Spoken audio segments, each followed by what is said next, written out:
What really makes A24 films stand out among everything else? You're right everyone, how's it going? You might have seen the name spring up prior to many weird and wonderful movies. If you are new to the channel, feel free to subscribe, it means a lot. See, A24 as a studio kind of took the world by storm. It seemingly appeared out of nowhere and turned into this household name for creative storytelling, which is something I think the world needs a lot more of. It kind of broke the mold in terms of commercialized filmmaking.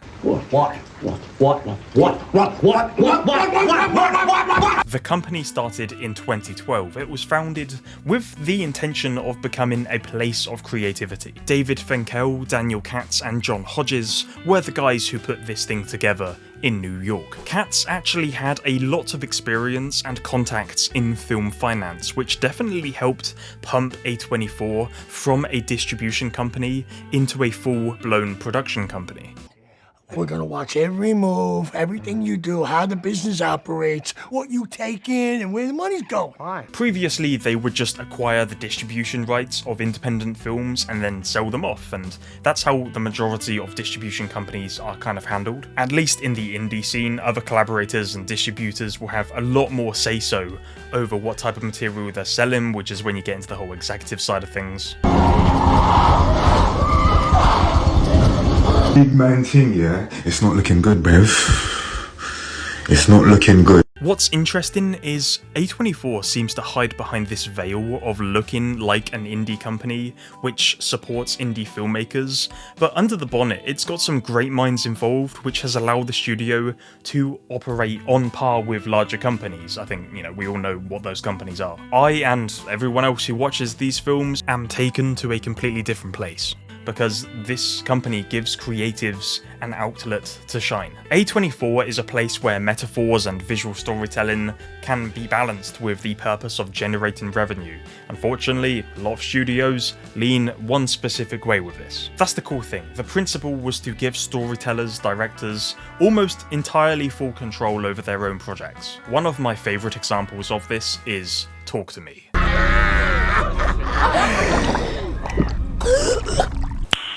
Nice. Talk to Me was one of my favourite horror films to come out recently, and it's a lot to do with the journey of the production as much as it was the final outcome, the overall film. Danny and Michael are known on YouTube as Raka Raka, and they pushed the limits of the platform to the point where their talents were much better suited to the big screen. I remember seeing some of the practical effects these guys were coming out with way back when. It was no surprise that they went into filmmaking. These guys were goats on YouTube, okay? They are very sick. Talk to Me is an amalgamation of their talent and efforts. It's a thought-provoking horror film with some fantastic practical effects, and that's basically Danny and Michael's bread and butter at that point. They've had a lot of experience working in that field. It's something they've been practicing for years just on YouTube alone. The acting is fantastic, and the story has made such a huge impact in the Australian filmmaking scene, which is continually unappreciated. Similarly with Everything Everywhere All at Once. I'm being overly dramatic with these titles, okay? I'm having a great time. Its practical techniques are far and away some of the most creative methods I've ever seen to keep a narrative moving forwards at like a breakneck pace. What's interesting is, even though each film is completely different from each other, the studio as a whole has, in a way, become its own genre. Like, when you see the A24 logo, you know you're going to get something a bit weird.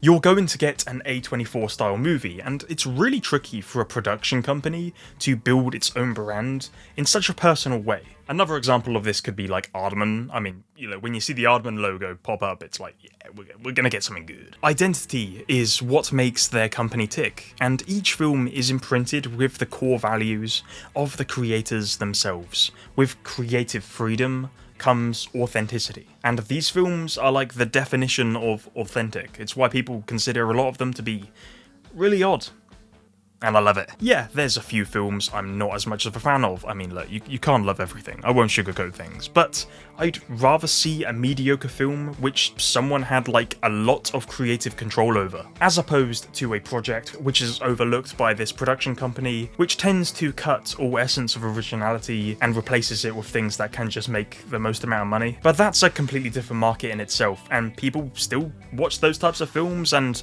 go to see what they expect to see, and that's completely fine. It's something which should coexist with studios like A24. So long as it pumps blood into the film community and supplies jobs, it can't always be a negative thing. But when it comes to A24, they aren't going in with the intention of creating franchises. The art is the most important thing. And a studio's passion for art comes with all sorts of desirable things, perfect for little goblins like me to lap it all up. I found there's a much more consistent attention to detail when it comes to cinematography. Most of the time, the performances are fantastic, and so is the script. I mean, the script writing phase is severely underrated. A lot of the time you can actually see in their performances, the actors mirror the passion the original director has for the film. Okay, right, let's reel it back. We need to talk about Hereditary real quick. Now, Hereditary is one of the most overrated films ever made. I'm joking.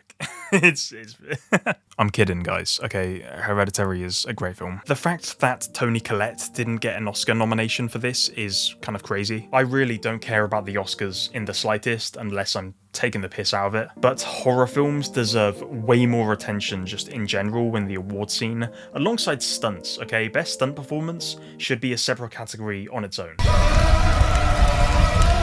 A24 has given storytellers the runway, the means to flourish. Ari Aster, Jordan Peele, Robert Eggers, Alex Garland, Barry Jenkins. It's my belief that audiences really need a soul to connect with, and I think that helps with the longevity of like any type of media. If you like the actor, if you like the musician, if you like the overall artist of something, you're going to want to stay tuned with what they're doing. And it's because all of these people are unique and have opened themselves up, and you get to sort of know their personality a little bit. You see this in all of the A24 films. We live in a time where stories are being meticulously processed to keep us engaged.